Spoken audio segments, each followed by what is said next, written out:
আমাদের মতন কেউ যেন কেরালাতে কাজে এসো না, ঠিক আছে? কেরালার কাজ খুব খারাপ, প্রচুর রিস্ক। এখানে কাজ করা মানে জীবন নিয়ে টানাটানি, ঠিক আছে? এমন এমন কাজ, মানে এর থেকে বাংলায় কাজ করা অনেক ভালো। আর এখানে এমন খাটাবে, বাংলার 2 দিন কাজ করতে গেলে এখানে 1 দিন করতে হবে, ঠিক আছে? যেমন খাননি সেরকম পয়সা আছে। বাংলায় 8টায় লাগবে 3টে ছুটি, এখানে 4:30টায় লাগবে 5টায় ছুটি, মানে একই ব্যাপার।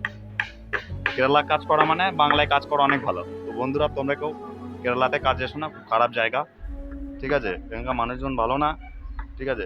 পুঙায় আঙুল ভরে খাটিয়ে দেবে সব। তো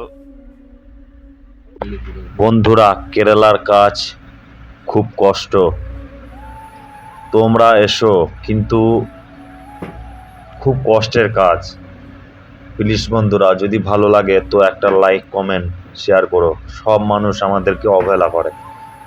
কেরালার মানুষ মনে করে আমাদের কিচ্ছু নাই, কিন্তু পেটের দায়ে কেরালাতে আসতে হয়। কাজের এত রিস্ক, তবু রিস্ক নিয়ে কাজ করতে হয় পেটের দায়ে।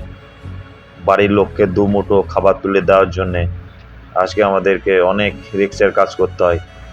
কেরালার কাজ মানে প্রচুর রিস্ক।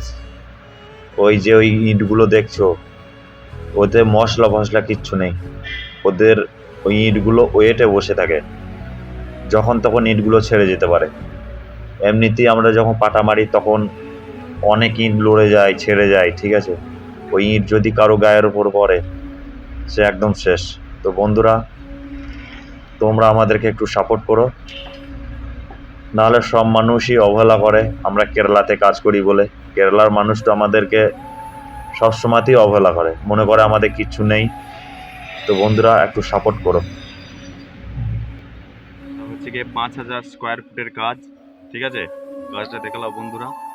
যদি কাজগুলো পছন্দ হয় তো অবশ্যই একটা লাইক দিও, ঠিক আছে? একটা লাইক, একটা কমেন্ট। অনেক কষ্ট করে কাজ করি, দেখো কত রোদ, দেখো, ঠিক আছে? আর আমাদের বাংলাতে এখন ঠান্ডা, প্রচুর ঠান্ডা এখন, আর এখানে প্রচুর গরম। গরমের মধ্যে কাজ করি, তোমরা দেখালাও সবাই, ঠিক আছে? আর হচ্ছে